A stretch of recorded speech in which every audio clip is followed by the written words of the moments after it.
ഒരു ദശകം ഇവിടെ ഇതാ വിടചൊല്ലി മറയുന്നു, ഒരു പൂമരക്കാറ്റ് പെയ്ത പോലെ.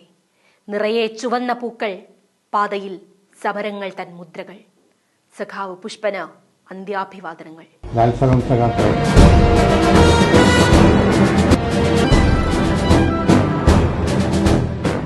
കൂത്തുപറമ്പ് പോരാട്ടത്തിന്റെ ജീവിച്ചിരുന്ന ഹൃദയ താളം നിലച്ചു. മനക്കരുത്തിന്റെ കിടക്കയിൽ വിപ്ലവ വീര്യവും പേറി 30 ആണ്ട് തികച്ച സഖാവ് പുഷ്പന് വിട. ഈ വേർപാടിന് പകരം വെക്കാൻ പുഷ്പനേക്കാൾ വലിയ വൈകാരിക പ്രതീകങ്ങളില്ല. വീണുപോയിട്ടും വെളിച്ചം മങ്ങിയില്ലായിരുന്നെന്നത് നേര്. 1994 നവംബർ 25 മനുഷ്യന്റെ ചോര പടർന്നൊഴുകി മണ്ണ് ചുകന്ന് കറുത്ത വെള്ളിയാഴ്ചയുടെ ജീവിച്ചിരുന്ന ഒരേയൊരു രക്തസാക്ഷിയാണ് ഇന്ന് വിട പറയുന്നത്. കർഷക തൊഴിലാളി കുടുംബത്തിൽ പിറന്ന പുഷ്പൻ സമരാവേശവും ആശയക്കരുത്തുമായി ആ പോരാട്ട വീഥിയിൽ അണിചേർന്നു. വിദ്യാഭ്യാസ കച്ചവടത്തിനെതിരായ സമരത്തിന്റെ ഭാഗമായി മന്ത്രിമാർക്കെതിരെ സമാധാനപരമായ കരിങ്കൊടി സമരം ഡിവൈഎഫ്ഐ ഏറ്റെടുത്തിരിക്കുന്ന സമയം.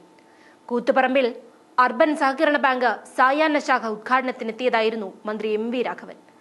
സംഘർഷമുണ്ടാകാൻ സാധ്യത കണക്കിലെടുത്ത് കൂത്തുപറമ്പിലും പരിസരത്തും വൻ പോലീസ് സന്നാഹം. 2000ഓളം ഡിവൈഎഫ്ഐ പ്രവർത്തകർ. പകൽ 11:55 പോലീസ് സംരക്ഷണത്തോടെ മന്ത്രി എത്തി. സമാധാനപരമായി കരിങ്കൊടിയേന്തി നിരായുധരായി മുദ്രാവാക്യം മുഴക്കിയെത്തിയ ഡിവൈഎഫ്ഐ പ്രവർത്തകർക്കു നേരെ യാതൊരു പ്രകോപനവും കൂടാതെ പോലീസ് ലാത്തി ചാർജ്. തുടർന്ന് പോലീസിന്റെ നിറത്തോക്കുകൾ തീ തുപ്പി. നിരവധി തവണകളായി പോലീസ് ക്രൂരമായി സമര പോരാളികൾക്ക് നേരെ വെടിയുതിർത്തു. 2 മണിക്കൂറോളം തുടർന്ന വെടിവയ്പ്പിനൊടുവിൽ ഡിവൈഎഫ്ഐ പ്രവർത്തകരായ KK Rajeevan, KV Roshan, V മധു, ഷിബുലാൽ, കുണ്ടുചിറ ബാബു എന്നിവർ മരിച്ചു വീണു. പുഷ്പൻ, മങ്ങാട് സജീവൻ, കൂത്തുപറമ്പ് ചാലിൽ സജീവൻ, പ്രസാദ് തുടങ്ങിയവർക്ക് പരുക്കേറ്റു. കഴുത്തിന് പിന്നിലേറ്റ വെടിയുണ്ട പുഷ്പന്റെ സുഷുമ്നാ നാഡിക്കാണ് പ്രഹരമേൽപ്പിച്ചത്. കഴുത്തിന് താഴേക്ക് തളർന്നു. അന്ന് കിടപ്പിലായതാണ് പുഷ്പൻ. പാർട്ടിയുടെ വലയത്തിൽ പ്രവർത്തകരുടെ കൈപിടിച്ചാണ് പിന്നത്തെ ജീവിതം. ബ്രാഞ്ച് സെക്രട്ടറി മുതൽ മുഖ്യമന്ത്രി പിണറായി വിജയൻ വരെയുള്ളവർ അക്കൂട്ടത്തിലുണ്ട്. 3 പതിറ്റാണ്ടോളം കിടക്കയിൽ മാത്രം കഴിഞ്ഞിട്ടും പണ്ട് നിറത്തോക്കിന് മുൻപിലേക്ക് എടുത്ത് ചാടിയെടുത്ത് തന്നെയായിരുന്നു പുഷ്പന്റെ മനസ്സ്. 24-ാമത്തെ വയസ്സിൽ വെടിയുണ്ടയിൽ തീർന്നു പോകുമായിരുന്ന തന്റെ ജീവിതം മരണത്തിന് വിട്ടുകൊടുക്കാതെ നിലനിർത്തിയ ഇന്ന് വിപ്ലവ പ്രസ്ഥാനത്തിന്റെ ആവേശമായ പുഷ്പൻ ഒരിക്കൽ പറഞ്ഞു, എന്റെ കാര്യത്തിൽ എനിക്കൊട്ടും ദുഃഖമില്ല. ഞാൻ ഒറ്റപ്പെടുന്നുവെന്ന തോന്നലുമില്ല.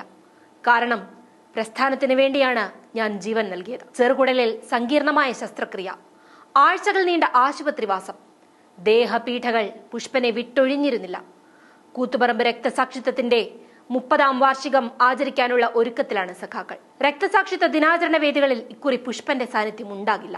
ഇന്ന് കേരളത്തിൽ അങ്ങോളം ഇങ്ങോളമുള്ള ഓരോ കമ്മ്യൂണിസ്റ്റുകാരും ഉറക്കെ പറയും, നീ വീണുപോയിട്ടും നിന്റെ വെളിച്ചം മങ്ങിയിട്ടില്ല.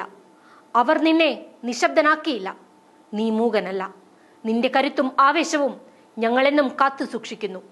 അവർക്ക് ഞങ്ങളെ തടയാനാകില്ല. ജീവിക്കുന്ന രക്തസാക്ഷിയായ സഖാവ് പുതുക്കൊടി പുഷ്പൻ നമ്മളോടൊപ്പം ജീവിക്കുകയായിരുന്നു. കഴിഞ്ഞ 29 കൊല്ലവും 10 മാസവും 3 ദിവസവും. തളർന്ന ശരീരവുമായി, തളരാത്ത മനസ്സോടെ, ഉറച്ച കമ്മ്യൂണിസ്റ്റായി, പ്രിയപ്പെട്ട സഖാവായി. വലതുപക്ഷ ഭീകരതയുടെ മുൻപിൽ, കമ്മ്യൂണിസ്റ്റ് വിരുദ്ധതയുടെ മുൻപിൽ തലകുനിക്കാത്ത ധീര പോരാളി വിട പറയുന്നു.